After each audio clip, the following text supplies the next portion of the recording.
Ikki yigit suhbatlashib qolishibdi-da, qayerda ishlaysan deb so'rabdi birisi. Falon joyda. Oyliging qancha? Ha, endi ro'zg'orga yetib turadi deb javob beribdi. Shunga sabr qilib yuribsanmi? Oz-ku maoshing. Bu pulga qanday kun ko'ryapsan debdi-da, taajjublanib yo'lidan qolmasdan ketibdi. Bu gapdan keyin yigit o'zini ishini yomon ko'rib qolibdi-da. Ish joyiga borib boshligiga maoshini ko'tarishini so'rabdi, shikoyat qilibdi. Tabiiyki, boshlig'i ko'nmabdi va yigitni ishdan bo'shatibdi. Oqibatda u butunlay ishsiz qolibdi. Yana bir misol keltiraman sizlarga. Bir ayol dugonasidan so'rabdi. Yaqinda farzandli bo'lding, o'rtoq? O'g'il farzand tug'ib berganing uchun ering senga nima sovg'a qildi deb so'rabdi. Ayol hech nima deb javob beribdi. Yo'q-ey, nahotki. Axir aytmadingmi, ne azoblar bilan sizga farzand tug'ib berdim deb. Tavba.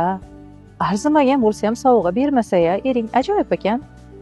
Zarracha bo'lsa ham qadring yo'q ekanda, o'rtoq deb xayrlashib uyiga qaytib ketibdi. Bu gap ayolni yurak-yuragidan o'tib ketibdi. Eri ishdan qaytganida g'azab bilan qarshi olib, unga e'tirozlarini bildiribdi, janjallashibdi, urishibdi. Xullas, xonadoni g'urbatga aylanibdi. Oxir-oqibat sovg'a o'rniga bechora ayol talog'ini olibdi. Ko'ryapsizmi? Nima demoqchiman? Bir og'iz qizig'a degan siz bilan biz uchun oddiy bo'lgan so'z bilan bir insonni butun hayotini biz ag'dar-to'ntar qilib yuborishimiz mumkin. Har bir so'zimiz bu qurol. Ayrim so'zlar qalbga shifo bo'ladi, malhamdir, ayrimlari yaralaydi.